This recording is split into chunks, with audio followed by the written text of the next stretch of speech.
Back. Land was freed. Bursts of ocean rushed headlong to fill the inlets. Rimmed by mountains and canopied by low-hanging mists, rainforests grew skyward along the coasts. Hemlock and spruce, emerald ferns and velvet mosses. The Inside Passage, a special place in the vastness of Alaska, a jewel in the giant. The Great Land is what Alaska means, an offspring of hot volcanoes and glacial ice. In Alaska's thinly populated vastness, the Inside Passage is a slender jewel. Known as the Panhandle, it graces the state's southeastern corner. Some 10 millennia in the past, a land bridge joined the farthest reaches of northern Asia to an outcrop of North America, an ice-free footpath for human beings, fearless folk of strong Asian stock.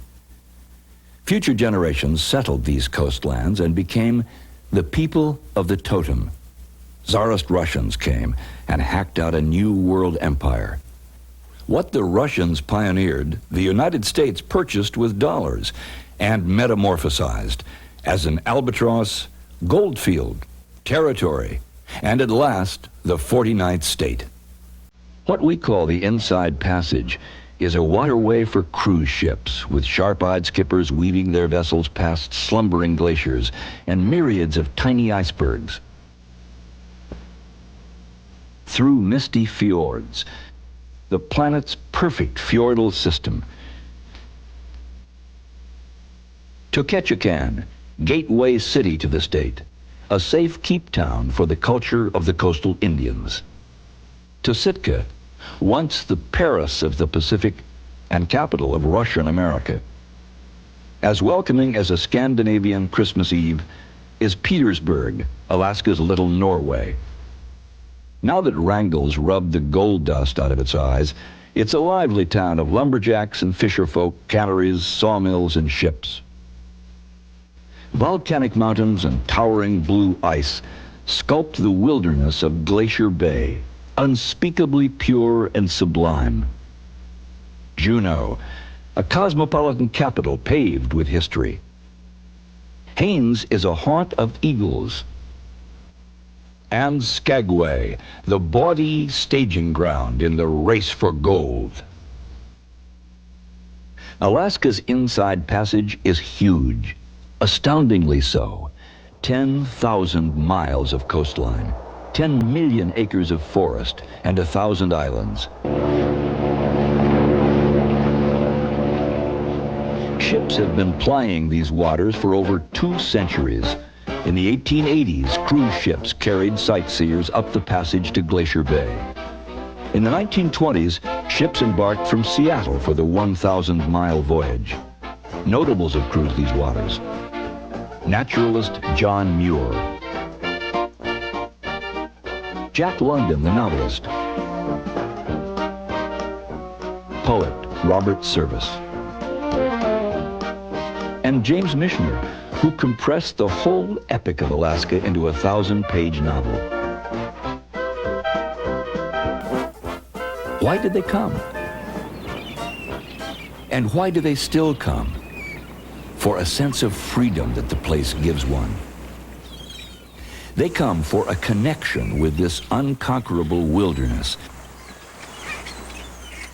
Yet, as human beings, we can destroy a wilderness such as this. but we can never conquer it. Misty Fjords National Monument is such a place, a wilderness as big as the state of Delaware. Then, interlopers, outsiders set in. Like a swelling bellyache that wouldn't go away. Russians first, the Yanks next. There was no reverence for the spirits of the halibut and the salmon from those who were overfishing these waters. The outsiders' diseases, smallpox, measles, the flu, reduced the Indian population by nearly 2/3 by the end of the 1800s. Their potlatches were discouraged, their art burned by those who declared it to be the work of savages, and their ears were plugged to the voices of the spirits.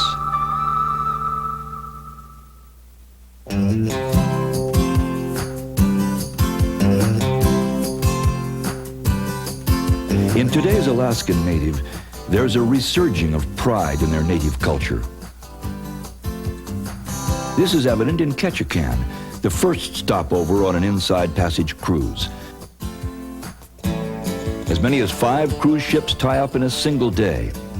The town's claim to the world's largest collection of totem poles is more than self-advertising, it's ever so visible.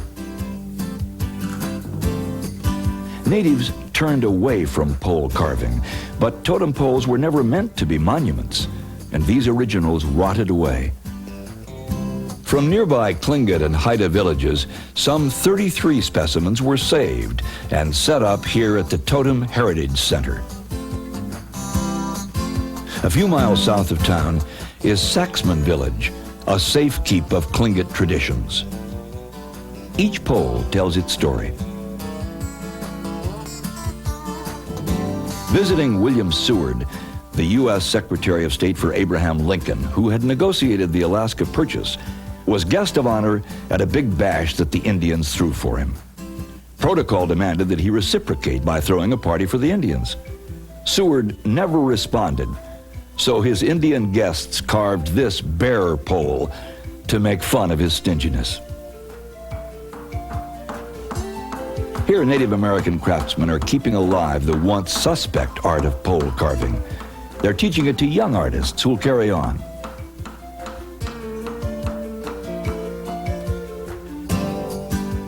North of town, more than a dozen poles stand among the trees of a forest glade in Totem Bight State Historical Park. Ancient Indian art reconstructed by modern public works, the Civilian Conservation Corps in the 1930s. Though many of Alaska's Native Americans are programming themselves for the electronic age, they're still powered by their Indian past.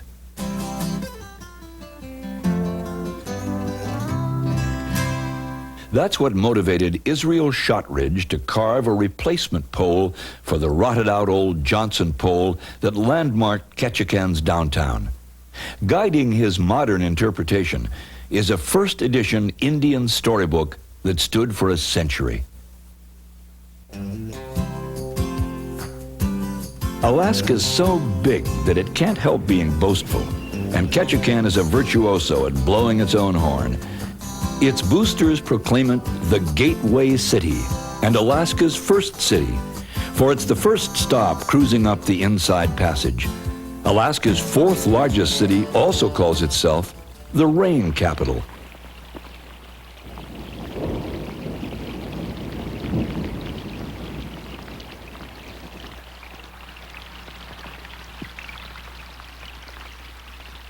True, the big rain gauge on the dock has recorded over 200 inches in a year, but there are other areas in Alaska that get more rain than that. It brags about being a fishing capital. Yes, at one time the catches were so big that they kept 12 canneries humming until the 1940s when overfishing killed the salmon runs.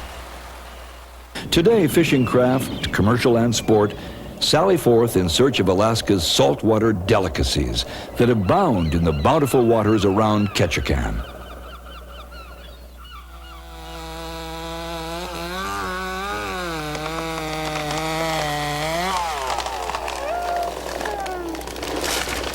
Today, it is the center of the lumber harvest from the Tongass National Forest. Proud Ketchikan is 5 miles long and 2 blocks wide. Many of its buildings and some of its roads are supported by pilings. During Prohibition, bootleggers hid from the feds among these pilings. Then, at high tide, the booze was smuggled in through trap doors. Those trap doors were swinging and squeaking day and night here on Creek Street. This is Dolly's house. Dolly was queen of the red light district, and with Ketchikan's propensity for bragging, her house was probably touted as the best in Alaska. Emptied of its human merchandise, it's furnished just as it was during Dolly's heyday, the result of a look-but-don't-touch restoration. There's only one innovation, a cash register used in collecting entrance fees. Dolly would have approved. The red lights were shut off for good in 1954, but Dolly stayed on, living on the premises until her death. From the wooden walks of Creek Street, you can still see salmon swimming past Dolly's house on their way up Ketchikan Creek. They used to say that both the salmon and the fishermen came up Creek Street to spawn. To this swell of mountains and glaciers and virgin forest, of unnetted salmon and unmined gold, and of beasts untrapped for their furs, this primeval Alaska sleeping its twilight sleep between the winters of long nights and summers of almost endless sun, came ships. Ships with white sails. And tales told on the totem poles were changed forever. Russia. Holy, holy Mother Russia. To the European high rollers, a Johnny-come-lately in the gamble for empire. Until Peter. Peter the Tall, Peter the Giant, Peter the Shipwright, Peter the Tsar, and little father of all the Russias, whom history calls the Great. He was the architect of a new Russia. 250 years ago, he commissioned a Dane to set out with ships. His name, Vitus Bering. In 1741, after 2 voyages in 16 frustrating years, Bering reached Alaska. On the way back, he was shipwrecked, and he perished with 31 others. But the survivors who managed to struggle back to St. Petersburg gave breathless accounts of the pelts they had seen. Pelts of a fur deeper, more durable, and beautiful than any ever worn in the courts of Europe. The winning combination had come up in Russia's gamble for wealth and empire. It was sea otter and Alaska. A Russian-American company was chartered in 1799 to ensure an orderly flow of profits to the mother country. It was governed by Alexander Buranov, tough, smart, decisive, a born leader. When he sailed his ships into the area of volcanic Mount Edgecombe, quite probably his policy was to exploit the native Indians and plant Holy Russia where they'd been. Why not? It had proved successful for Spain and for England. Today, his former capital, New Archangel, is the city of Sitka.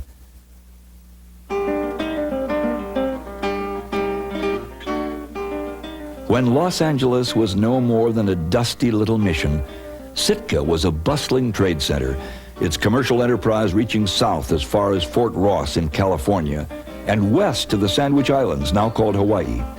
Under Buranov, the colony flourished, but not without struggle. Angry Indians destroyed his first settlement of Redoubt St. Michael. Later, in this totem-populated forest, now part of Sitka National Historic Park, booming Russian cannons blasted the Sitka Tlingits in a bloody battle. Unbowed, the Tlingits withdrew when they ran out of bullets. When the Indians returned 20 years later, they found that Buranov had built sturdy blockhouses to separate Russian from Indian settlements. What Buranov may have come to realize only tardily is that the barriers that kept the Indians out kept the Russians in. Fortunately, Russian imperialists failed to stifle the cultural urges in the native Tlingits. Today, artists of the Alaska Native Brotherhood keep in sharp employ the skills of their forebears at Sitka's National Historical Park, which renders the town's history as a vivid personal experience. Here at the Alaska Raptor Rehab Center at Sitka, battered eagles are given care. The bald eagle, a profile that graces the Great Seal of the United States of America, was hunted until statehood. Bounty hunters slaughtered 128,000.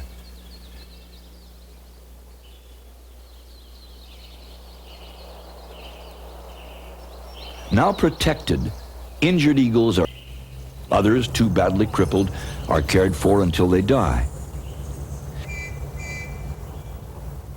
These are college grounds, a college named for Sheldon Jackson, who was a far-sighted educational pioneer.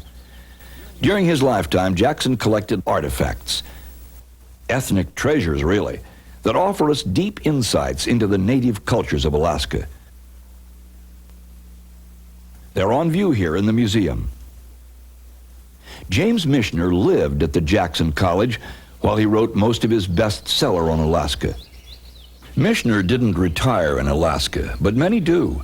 Men and women over 65 who've resided in Alaska for no less than 15 years are entitled to full care, subsidized care, in a well-run retirement home. Here they're called pioneer homes. The first pioneer home in the state was built in Sitka. This is the site of Governor Baranoff's castle. These cannon go back to his time. Here from the polar north of a new continent, on a fringe of land lacing an ice-blue sea, stand churches which are the farthest reach of Christian orthodoxy, pioneered by Russian priests wearing boots under their cassocks. In its cathedral, named for that sword-wielding Archangel Michael, Sitka's Russian past vibrates with life. This is no penny ticket souvenir stand museum. This is a working cathedral, seat of a bishop who is a successor of Christ's apostles and the hub of a network of town parishes and backwoods churches and seminaries for the training of priests. In 1966, it burned to the ground, and in rebuilding, rose from its ashes in reverent exactitude. Icons glow in candlelight, and sonorous chanting mixes with the wafting of incense. In Alaska, not all of Sitka's Russian heritage sounds like liturgical chanting. This new Archangel group is keeping alive the folk heritage. Like vodka, their dancing has a Russian kick.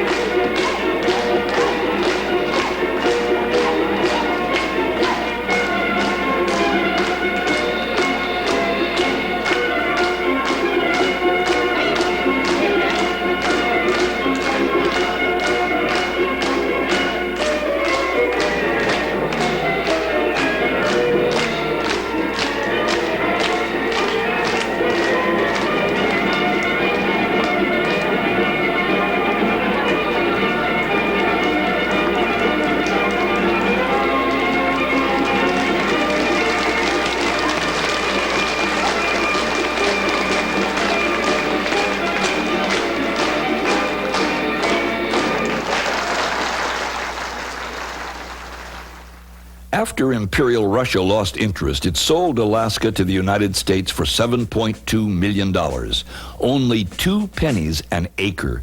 In 1867, Russian America became American Alaska. Seward's Folly, a worthless ice box Americans kept hooting until gold was discovered. Then the hoots became cheers. Forceful Russian rule was replaced by American lassitude. Alaska wasn't a state. Alaska wasn't a territory. They couldn't govern well what they couldn't legally define.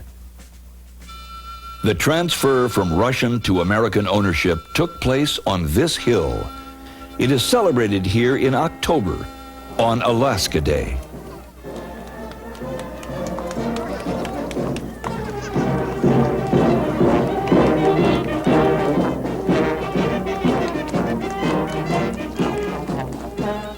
Petersburg. On these shores, with a nostalgia for his native fjords, a tough Norwegian cornerstoned a town. It rose to become Alaska's little Norway. This is a bear hug of a town, no show and tell tourist stop. It's a home to real Alaskans, fishermen, loggers, bush pilots.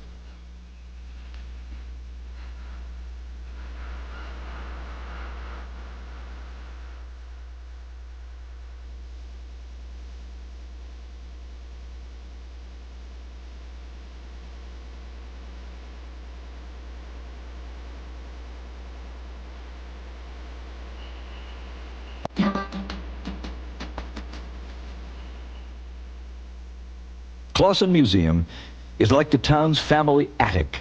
Barnacled crab pots, antiquated canning equipment, and frayed fish nets, evoking memories of the old country. Fisk, Norwegian for fish, is emblematic of the town.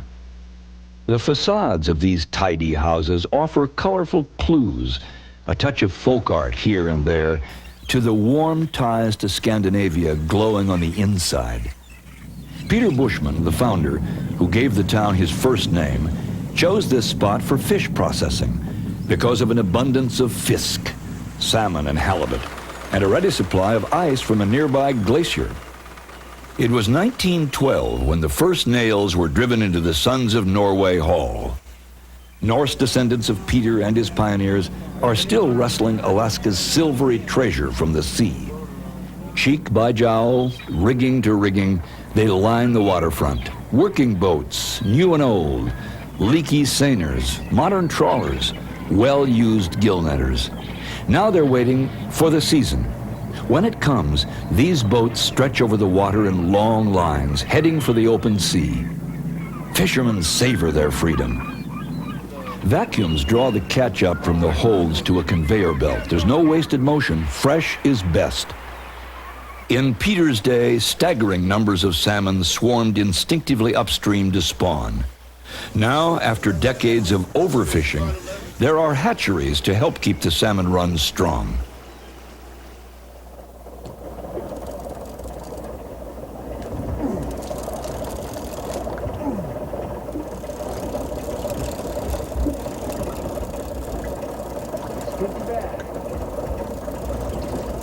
Alaska is still a fisherman's heaven. Locals say there are halibut so big that it looks as though the sea's bottom were coming up to greet you. Catches of 30, 60, 100 pounds are common. The record? A whopping 371 pounds. These are the sort of diggings that sports fishermen from the lower 48 are booked into.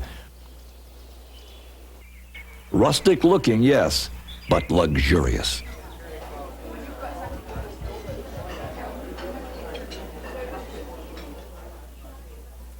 They're a far cry from the crowded, smoky, communal dwellings of the Native Americans, like this early tribal house in Wrangell.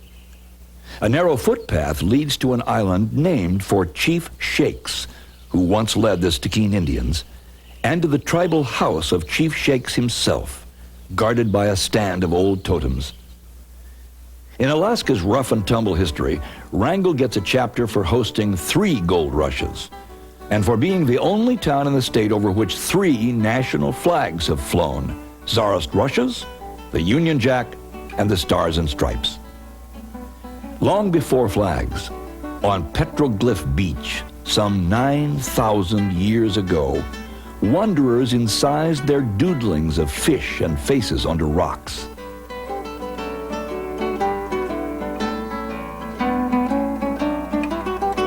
Other rocks, tiny ones, sparkle the dreams of college for Wrangell's youth. At the ferry terminal, there are garnets for sale. Garnets from a mine that was a gift to the Boy Scouts. The kids meet every boat that comes in. It's the first step toward college prep. The only road up here is a wet one, the Marine Highway. A fleet, affectionately dubbed the Blue Canoes, plies these waters the year round. Stateroom comforts are okay for tourists, but hardy Alaskans, most of them, curl up in the lounge or sleep on deck under the open sky. For them, it's camping at sea. The 400-foot Columbia, flagship of the fleet, shuttles the 1,000 miles from Washington to Skagway and back each week. It's one of the longest ferry runs in the world.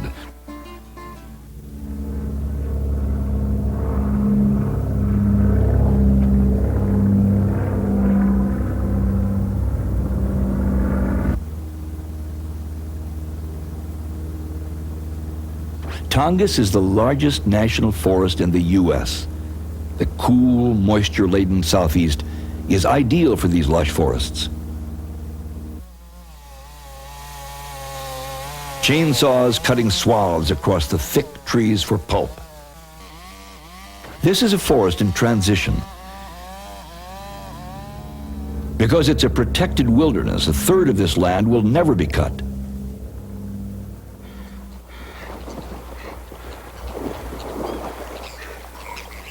Fortress of the Bears is what Admiralty Island National Monument is called.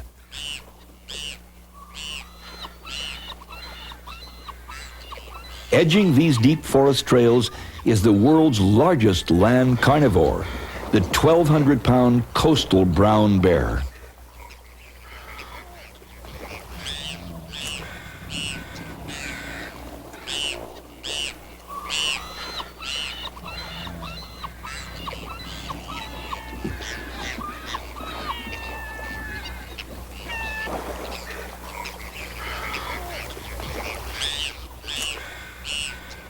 First choice for a meal? Salmon.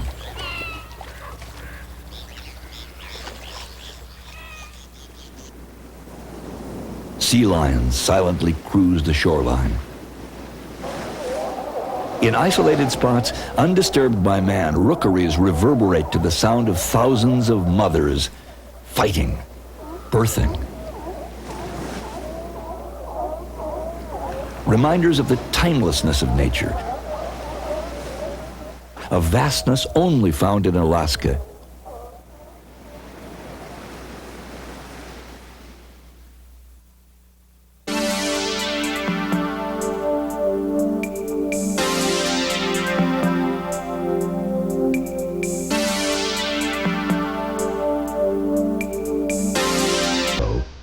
It was a vastness still locked within an ice age prison. Then the brittle lock cracked. Out of great valleys, out of the immense inlets, they withdrew, back to their mountain home. It was a glacial retreat unparalleled in recorded history. Ice fronts of tidewater glaciers, those that reach the ocean, are nearly a mile across and soar 150 feet from the waterline.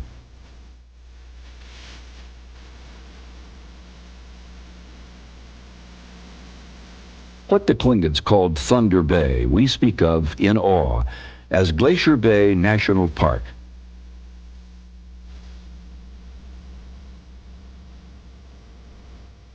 In the later 19th century, naturalist John Muir, founder of the Sierra Club, had traveled to Alaska to confirm his theories on the geological origins of Yosemite. In his quest, Muir paddled 250 miles from Wrangell to the fabled Ice Bay. Some 80 years after Captain George Vancouver, the English explorer, had come across it in 1794, when a huge glacier still blocked the mountain and surveyed the scene before him. A solitude of ice and snow and newborn rocks, dim, mysterious.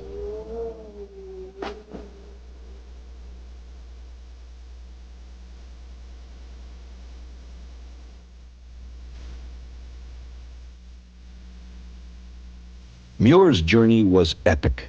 His published writings on it helped popularize the area. In the 1880s, steamships cruised the bay, forerunners of today's cruise ships.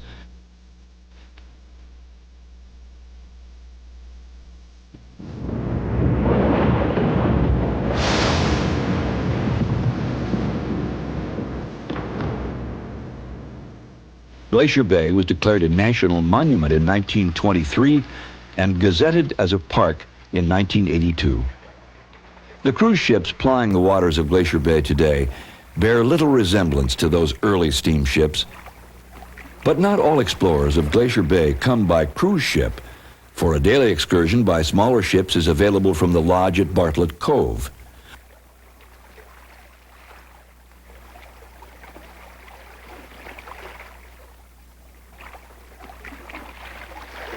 Or for the hardy adventurer who wishes to recapture those days of John Muir, a kayak trip up the bay to the still, thundering tidewater ice fronts.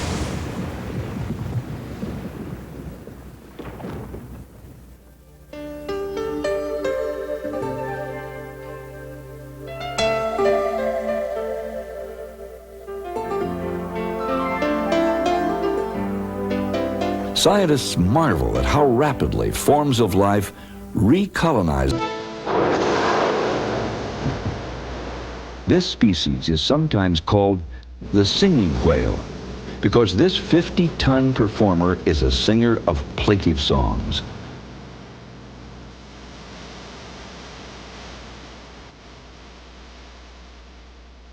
When this huge leviathan dives, they grow up to 50 feet long. The pronounced arching of its spine has earned it the name humpback whale. In winter, their songs resound over the coral seas of Hawaii, where they calve their young.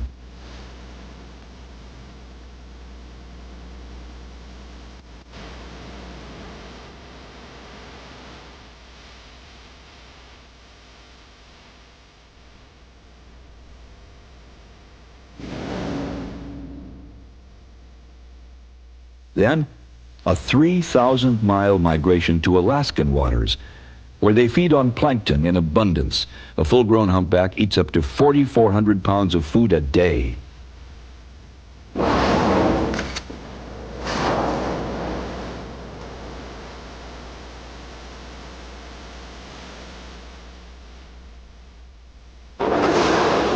Whales are smart. With bubbles they blow, they're able to form a wall-like circle which traps the krill. Then they surface and feast.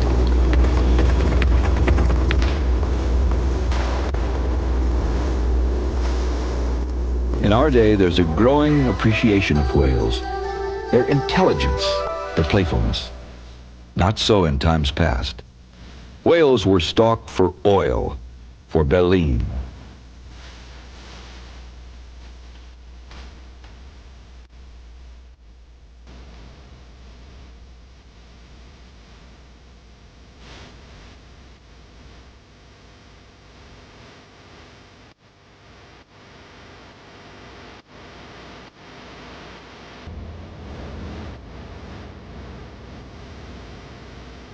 In Alaskan waters, the humpback was hunted mercilessly. It yielded the most oil for its size. Now the humpback can frolic again and increase because since 1967 they've been protected by law.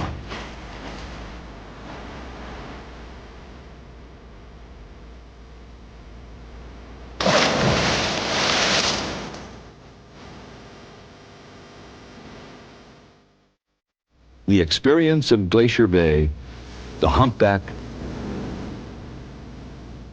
the majestic eagle in flight, the roars and thrusts of glacial ice is awesome, almost unbelievable. It's like reliving the Earth's diary.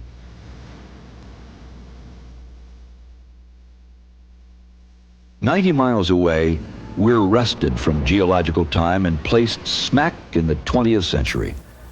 This is Juneau.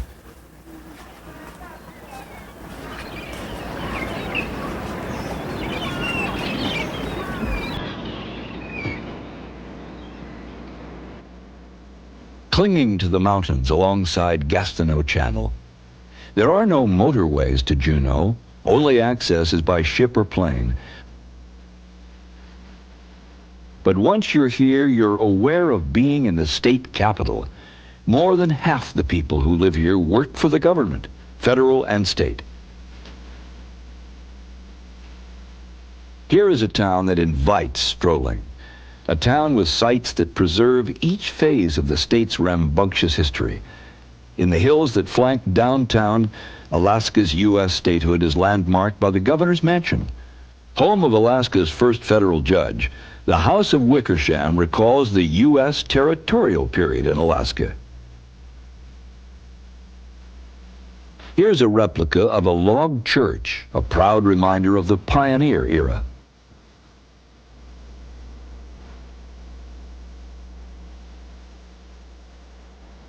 St. Nicholas Russian Orthodox Church makes the state's Russian heritage one of the sites. Building began in 1894, nearly 30 years after Russia sold Alaska to the U.S. The church still serves a congregation. It's the oldest standing original Russian Orthodox church in southeast Alaska. Exhibits tracing the state's history are displayed at the Alaska State Museum.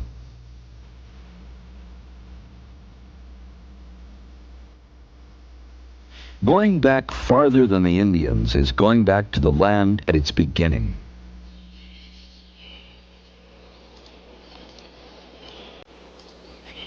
This is Juneau's magnificent backyard. It's the town's central park and picnic grounds. But one can't get there in the family car.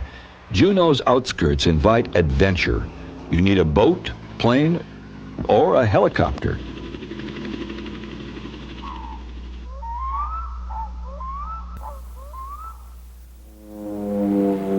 By air, Juneau's outback offers indescribable adventures. Skirting the narrow fjords, the planes climb until they cross a high ridge. And then, stretching out before the plain, the overwhelming 1,500 square mile panorama of the Juneau ice field.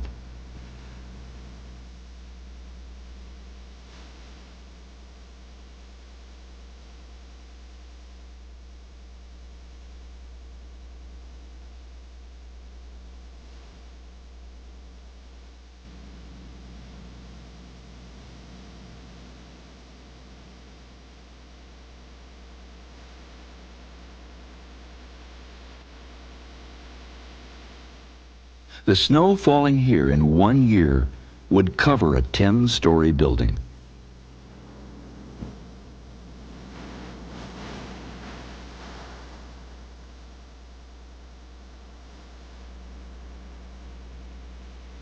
This ice field, one of the largest in Alaska, pushes out 38 major glaciers. A frozen wilderness, covered by a blanket of ice hundreds of feet deep.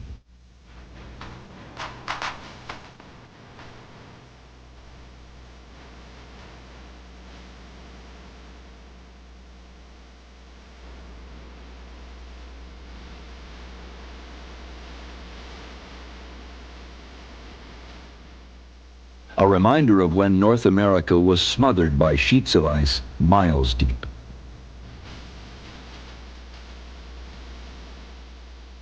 Mendenhall Glacier, just 13 miles from downtown Juneau, is granulating everything in its path as it creeps slowly but continuously toward the sea. The towering face of Juneau's drive-up glacier is about a mile from the end of the road. Mendenhall is beautiful.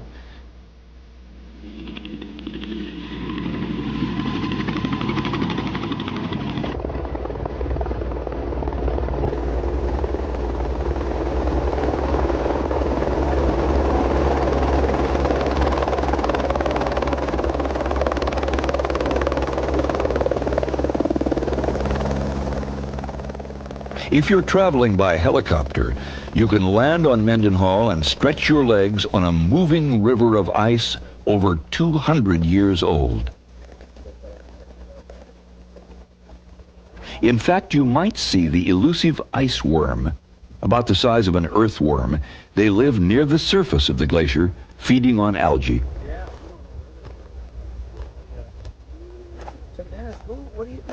A glacier is alive with activity.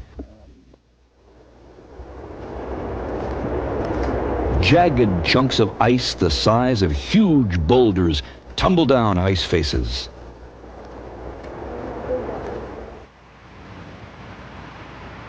The churning, rugged Mendenhall River offers a wild ride to the sea.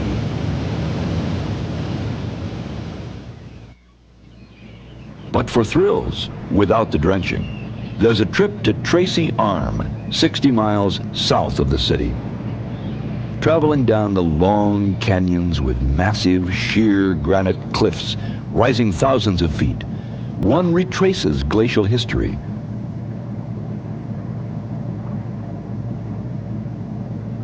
Here, on icy beds of the glacial front, hair seals give birth. They're safe here from their perennial enemy, the orca whale.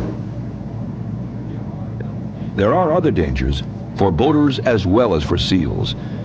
A rolling iceberg, for example. 3/4 of an iceberg lurks underwater. When uneven melting causes the berg to bob and roll recklessly, that makes waves, enormous, life-threatening waves.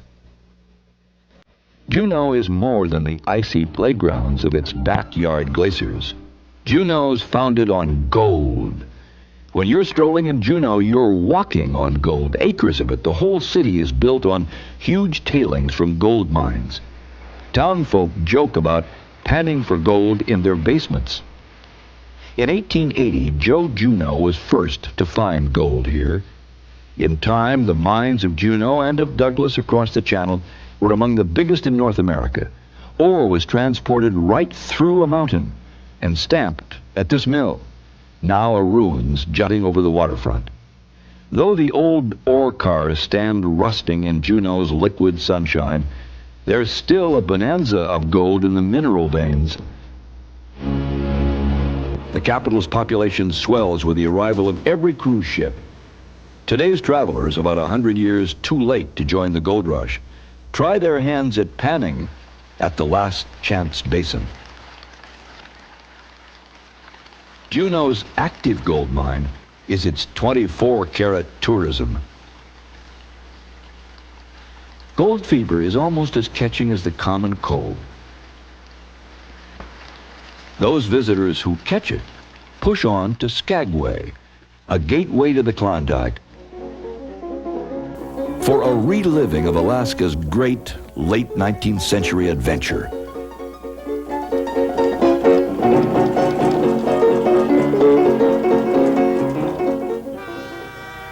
For excursions to and from Skagway, they can board the old steam haul train, which has been in operation since 1898.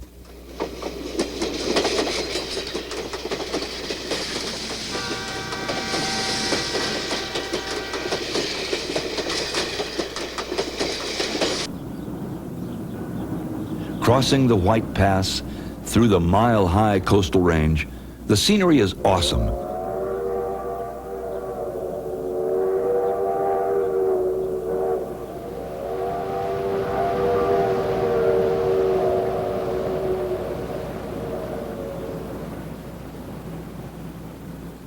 Also crossing the White Pass, running parallel to the railroad tracks, is the Klondike Highway.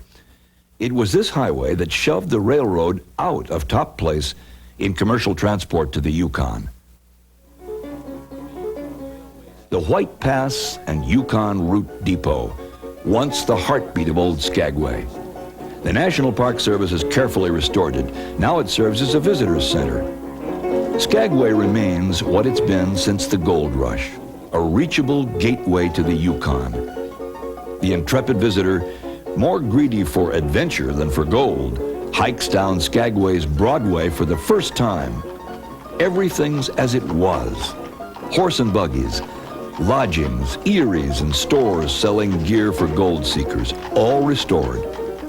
Either it's a backlot of a Hollywood film studio, or it's the real thing. To today's enthusiastic visitors, it's the real thing. You can check in at the Golden North with its landmark Onion Dome. This 1898 hotel is the oldest still operating in the state. Then if you're hankering for a little refreshment, you can stumble into one of the last remaining of Skagway's 80 saloons, the Red Onion.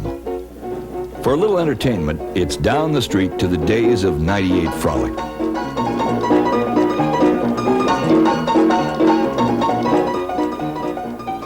This historic building is the Arctic Brotherhood Hall, with 20,000 pieces of driftwood ornamenting its facade. But brotherhood isn't exactly what was brought out of folks yearning for gold. Lawless Skagway was a free-for-all. Rip-offs, cutthroats, shootouts. Graves were dug here, not gold. It was with prayers of thanksgiving that the dirt was shoveled over Jefferson Randolph Smith, alias Soapy Smith. He robbed and cheated the miners. He was an ornery leader of ornery men. Soapy was a bad guy. Frank Reed was a good guy. He and Soapy killed each other in a shootout on the wharf. Bystanders erected this monument to Frank in appreciation. Town like Skagway. That noble yellow metal, impervious to the ravages of time. Gold. Gold in the Klondike rang throughout North America like a five-alarm fire. In the summer of 1897, a flotilla of ships, creaking dangerously from overloads of passengers, steamed for Alaska. They say that 1 million planned to go, that 100,000 set off, and the 25,000 who made it were all certain that they'd come back rich. They were nicknamed the Stampeders. Overnight, Skagway mushroomed from a tent settlement to a rip-roaring frontier town. So did its little sister city and biggest rival, Dyea. 9 miles from Skagway, where mudflats edge the Lynn Canal and fields of iris bloom, there's another settlement, a rival gateway to the Yukon. Dyea's boom matched Skagway's. Eager seekers queued up and headed for the gold fields over the Chilkoot Pass. It was the shortest way, but fraught with danger. Some didn't make it. On Palm Sunday, 1898, there was an avalanche on the trail. 200 men and women were buried by it. 60 perished.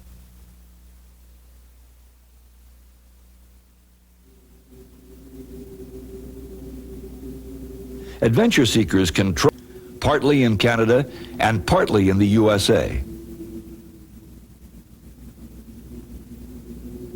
Hiking the 33 miles from Dyea to Lake Bennett takes from 3 to 6 days.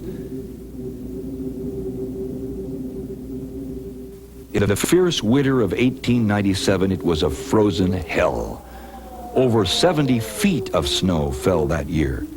But the Stampeders kept slogging, relaying supplies in 50 to 100-pound loads to make up the full ton required of each of them by the Mounties on the Canadian side. Some plodded over 1,000 miles before reaching Lake Bennett. It was surreal, like fly specks on a wall of ice. Multitudes in file, fighting for each breath of thin air. If your muscles cramped, jerking you out of line for a moment, it took long, bitter hours to force your way back into this Chilkoot lockstep. Yet each slogger was telling himself that this was the golden stairs to riches. Surmounting the Chilkoot Pass was not the end. The Klondike goldfields were still 560 miles away in Canada. Access to these fabled fields was in the currents of the Yukon, but the river was frozen solid. So these stampeders raised a tent town at Lake Bennett and waited for the thaw. They weren't idle. Hillsides were stripped of timber for boat building. They even built a church, but it never heard a hymn sung or a sermon preached. Spring came, and the river ran free. The way was open to the gold fields. In May, over 7,000 boats set off on the last leg. A strange flotilla of rivercraft has never again been seen. Some were jerry-built, and some were seaworthy. Some were wrecked in the turbulent rapids here at Miles Canyon on the way to the end of the trail. Dawson. Dawson was to Canada what Skagway was to Alaska. Today it's being so lovingly restored to the look of its gold rush past that it's a step back into the 19th century. For the ones who made it, Dawson was the end of the trail. Dawson was their El Dorado. The gold, the noble, holy gold of their dreams, they were too late. Those who'd arrived before the Stampeders of '98 got the gold. The early birds went home millionaires. Now, all the gold claims were staked. The Stampeders were stunned. Some gave up. Some got drunk and stayed drunk for the rest of their lives. The strong ones turned around and started for home. They went for broke. Broke is what they got. It's possible that some of the disillusioned Stampeders followed another trail to the Klondike, the Dalton Trail, out of Haines, 13 miles from Skagway, and one of the few towns in southeastern Alaska accessible by road.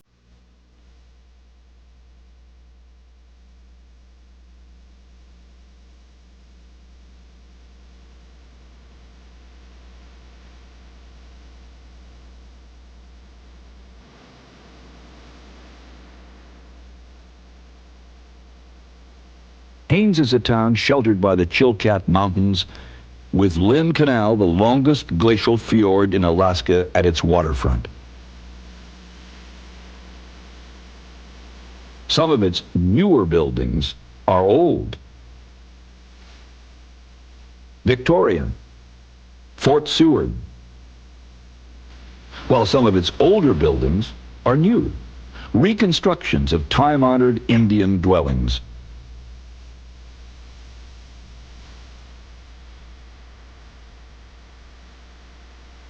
Most of the gold seekers who came here never got rich.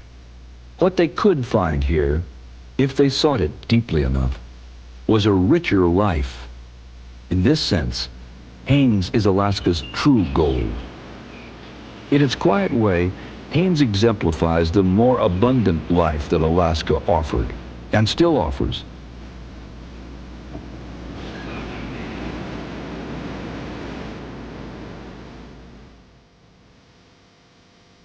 Haines is community, whole, organic, rooted in the Native American soil. Mythical spirits of the first inhabitants here.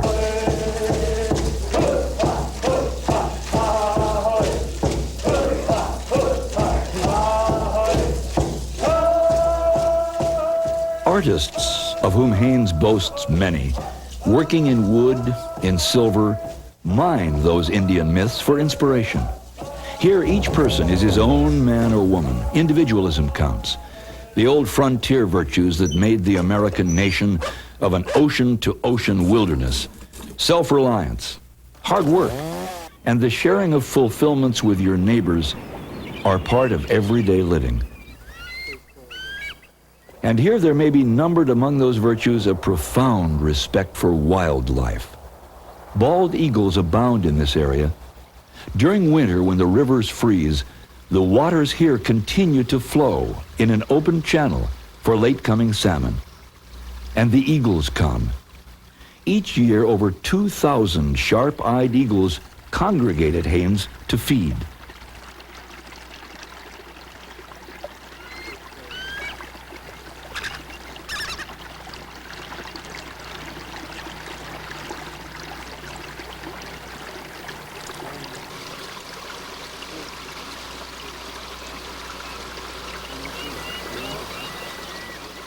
To some eagle watchers who witness it, the event is more than just unforgettable. It is a moment frozen in time, where fact and symbol merge. A remarkable bird of prey, the emblem of a great nation, in its freedom of flight and independence, reflects the spirit of Alaska and its inside passage.